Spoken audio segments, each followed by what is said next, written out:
talk about the Merrifields and Lorrane in this last episode of Seeking Sister Wife, but first, a little update. I guess Garrick just dropped a book. Danielle shared this on her social media, and this is a book by Garrick that says A Woman's Blueprint for a Godly Marriage. He put his face on Jesus's face. I'm starting to feel like he's trying to start his own little cult where he's trying to be his own little god. I think Danielle has this man's head way too big. But he ended up buying a bike for Lorrane so they could go in the mountains and go bicycling. I guess she really liked bicycling where she's from, and that was a big hobby of hers. So he took note of that and decided to get her a bike, and she was really happy. They went bicycling in the mountains. They went on this nice little scenic route. It seemed like they really enjoyed each other. Then they sat down. They had drinks. She talked about how cute the date was. Meanwhile, Danielle's back at their house and she's working out in their home gym, and she's really struggling because she's not used to being without Garrick. Apparently, they were up each other's ass 24/7. They slept together. They ate together. They worked out together every single day. She's never not worked out without Garrick, so now she doesn't know how to do it without him. Like, literally, they do everything together. They probably shit together. They probably got a his and her shitter right next to each other.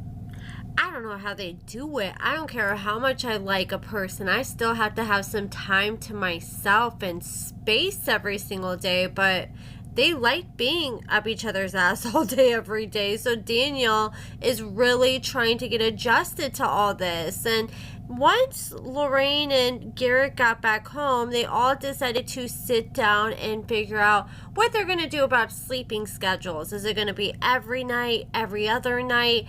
And the big thing that Lorrane and Danielle wanted to get down to was, what are they going to do with the sheets? Because they don't want to be sleeping in each other's cum stains or the wet spot. They want to make sure it's as sanitary as possible. Danielle brought up the idea of, how about we do it every 3 days? Because she's going to be the one doing the sheets at the end of the day, because Garrick was like, I don't like doing the sheets. Even though he's the one that wants to change them every single night, and the main reason they're going to have to mainly change them. If that was Danielle and Lorrane, I would be making Garrick change the sheets. But they ended up settling on, I guess they're going to change the sheets every other night. Danielle wanted to do every third night, but Lorrane thinks that's excessive. And then after they agreed to that, Danielle was in this confessional with Garrick, and she's like, well, now that I think about it, it'd probably be easier for Garrick just to come to the women's rooms, because that way we wouldn't have to change the sheets. And I think that's honestly a great idea. But she backed it up after that, and she's like, well, that's not how we're doing it, though. And Garrick's the man. He's the king. And Garrick said, what? Who? Like, Garrick was even confused, because he's like, king? What are you talking about? She is saucing this man up way too much. It honestly sounded like at that point she almost had him convinced and talked into just coming to the females' rooms. He seemed okay with it. But I almost feel like he probably would have got onto her later on, and maybe that's why she walked it back. Or maybe she is just so scared at this moment that, you know, I have to be willing to give in and give him everything he wants, because we have this woman that has moved in and he has another option now. So if I piss him off too much, he might just decide to just run off with this girl. And I definitely feel like she's probably feeling like she has to walk on eggshells sometimes because of that. I will admit I do see some growth from Danielle from when we first met her, because like at first she would never be willing to talk about things that were hard or negative feelings she was experiencing, but then she would get choked up and start crying, and once she got to that point where she couldn't deny it anymore, then she would finally admit. But that's already when she's at the point of like crashing out at that point. And now she's being upfront and honest about how she's feeling about the situation and how she is struggling at times. And I think that's making it easier for her to cope with things, so she doesn't crash out as bad as she did like last season or like back, like, you know, during the Roberta days.